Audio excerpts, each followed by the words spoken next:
Hey everyone, it's Jennifer again. Hope you're doing well today. I hope you're feeling good. I hope your family is well. Um, you know, I I had shared on my Facebook this morning a podcast from Jensen Franklin, and if you get a chance, please listen to it. It was powerful. I got to listen to it this morning as I was getting ready for work, and it was talking about sometimes you have to choose not to fight. With family, within your church, with friends you've known forever. A lot of this political stuff right now, and a lot of questions over what we're going through right now. You see so much discontent and discord between people, and it sometimes it's just not worth it. It isn't. You can disagree with people, and people have different beliefs, and you still show kindness. And I have such a heavy heart with that, with family. If there is if there is arguing going on in a family, even if you're in the right, sometimes you just gotta say, I just don't want to fight anymore. Let's just start over. Let's just agree to disagree and move on. As you can tell, the wind is really blowing out here. But anyway, y'all listen to that podcast. It was really, really good. But I wanted to, we are actually on chapter 8 of our book. I hope y'all are really enjoying these encouraging videos. I enjoy doing them, and they help me when I'm reading, and when I reiterate what I've read, it helps me.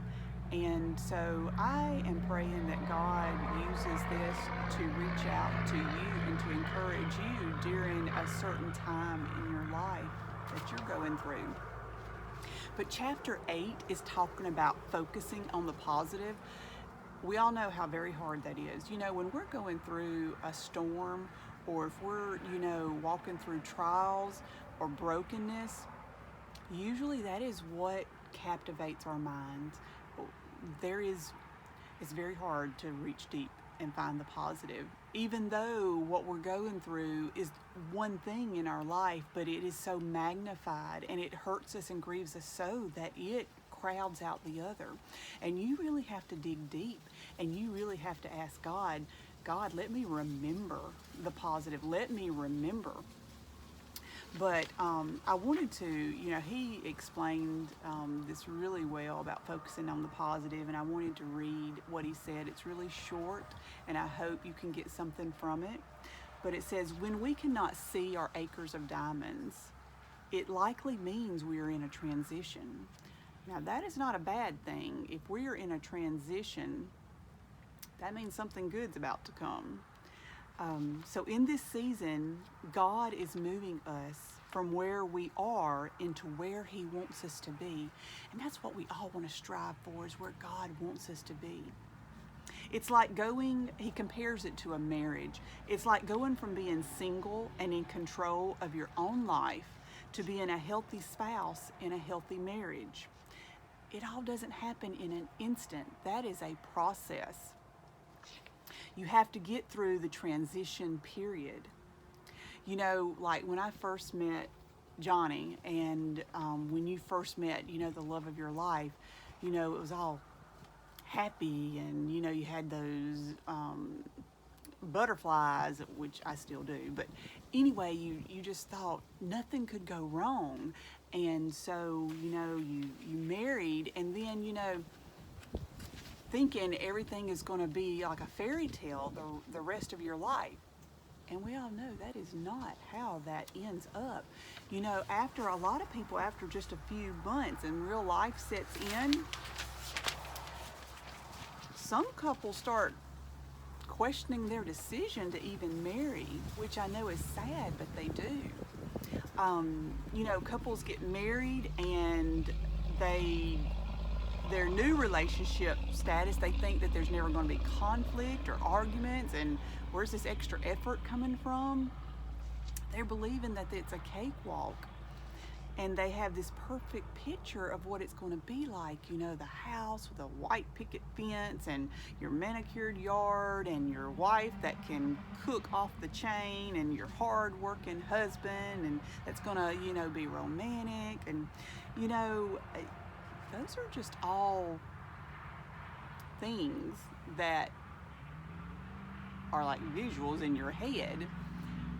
Yes, you can work on that to be true, but it takes work and it takes effort. You know, after a while, reality starts to set in, and the author, he says, you know, the grass is knee high, the house needs a new roof, the children break the white picket fence, the husband spends most of his time at home after work wanting to just zone out and watch TV.